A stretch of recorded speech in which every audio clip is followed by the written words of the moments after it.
We have all heard the phrase before, girls are mean, at least they can be. These words are said as a statement of fact and rarely questioned. It is the end of the discussion, as opposed to the beginning of one.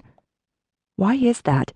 Why do we make no bones about stating that girls, indeed all children, can be openly and outwardly cruel, and yet we as parents, counselors, and educators feel so helpless to do anything about this? Cliques happen. Girls will be girls. Those girls we care about, be it our daughters, our clients, or our students, simply need to learn to navigate the rocky terrain of growing up female. To a certain extent, this is true. As long as there are groups of children who gather together in the mini-society we know as school, there will be wonderful acts of friendship and devastating acts of betrayal. The reality is that all children are capable of cruel acts, often as part of a group experience, sometimes on their own initiative. The longing to fit in and be part of something beyond themselves is not only a natural developmental drive, but a necessary and even beneficial one. Our human need for connection is inherent, as is our need for food and water. The phrase dying of loneliness is as much a real possibility as it is a metaphor. This powerful need to be part of a social group is firmly set by the time children enter elementary school.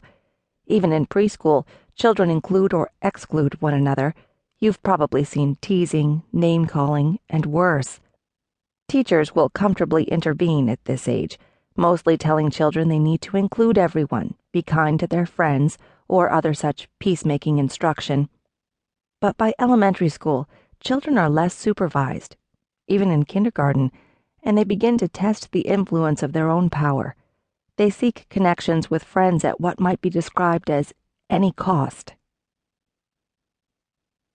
Urban Anaya. Take Anaya, a 5-year-old African-American kindergartner from an urban public school in Chicago.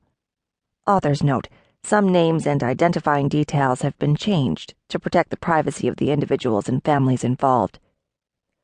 Anaya is described by her teachers as a bright, sweet girl.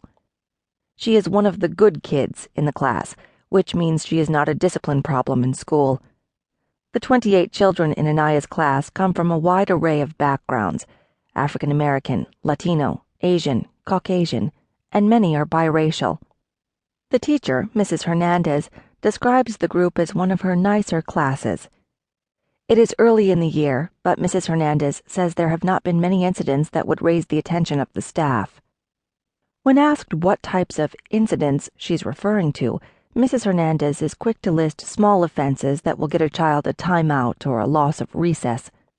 She then goes on to name larger infractions that will result in a trip to the principal's office or a call to a child's parents. There is the usual rough and tumble stuff: boys who punch, pig piles that lead to bruises, stuff like that. A one-time event, as long as there is no blood or broken bones, we handle ourselves. But if we start noticing a pattern of aggressive behavior, or if a child or group of children is not able to learn some impulse control, we have to step up the discipline. We have zero tolerance for bullies at our school and a strong anti-bully program. It's a 6-week series that helps students identify and deal with bullying behaviors, when to get help, stuff like that. We've seen a real change in the 10 years I've been teaching as a result. The principal is involved sooner. Parents are brought in. We take it all very seriously. When asked which children are the ones who get in the kinds of trouble she describes, Mrs. Hernandez responds quickly, "Oh, it's far and away a boy problem. We certainly get our share of aggressive girls. You know, the ones who kiss the boys, pull hair, that kind of thing. But mostly, when you talk about the bigger scale infractions, we have been dealing with boy aggression." How does girl aggression manifest itself? Mrs. Hernandez has to think a moment. Girl meanness. We have it at our school for sure, but mostly in the older grades. The cliques really begin in 4th grade, although you can see the prelude to them even in kindergarten. But it's not a problem like it is with the boys. With boys, kids can really get hurt.